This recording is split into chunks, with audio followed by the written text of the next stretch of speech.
All right, it is time for Fantasy Insurance presented by Geico. You probably have heard this before, but tight ends have been hard to come by in any real consistent numbers so far this season. And we've had some major tight end injuries over the last week or so. So we are going to do our best to try and offer up some insurance to help you bolster that position in a critical week 13. Fabs, what insurance policy do you have right now? I've got the policy on Cameron Brayton, and I hope you picked him up off the waiver wire a couple of weeks ago, guys, because he could end up being one of the 10 best tight ends in fantasy football down the stretch. We know he's got a great rapport with Jameis Winston. He also has the 8th easiest schedule at the tight end position the rest of the season, playing the Panthers, Saints, Ravens, and Cowboys. And keep this in mind, only one tight end in National Football League since 2016 has more touchdowns than Cameron Brayton. That's Travis Kelce. That's good company. That is kind of an amazing stat, to be honest with you. Akbar, who do you got? I've got Nick Burnett, and I look at the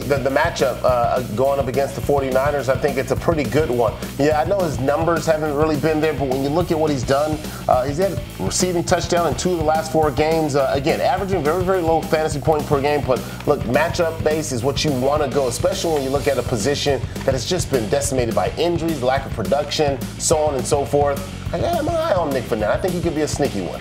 Now, Adam Rank, I see this name, and I think former Giants pitcher from the 80s, Mike Lacoste, but that's obviously not the same. I don't believe it's the same person. Yeah, I don't think so. You know what? But this is a guy who plays tight end for the Denver Broncos and does it quite well. And this was a situation a few weeks ago where Jeff Hireman was somebody that we were picking up off the waiver wire and playing. Unfortunately, he's been lost for the season. So I just looked at the next man up on this team, especially this week against the Cincinnati Bengals.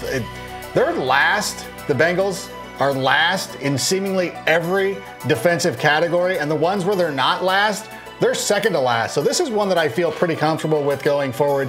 And really, when you look at the Broncos' schedule down the stretch, it's quite advantageous to everybody offensively.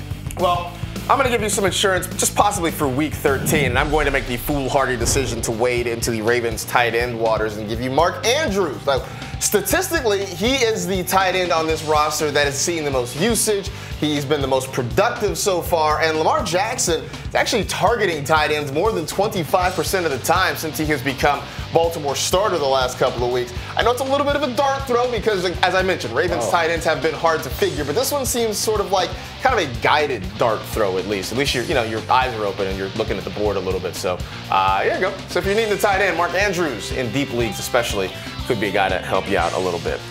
There we go. That was Fantasy Insurance presented by Geico.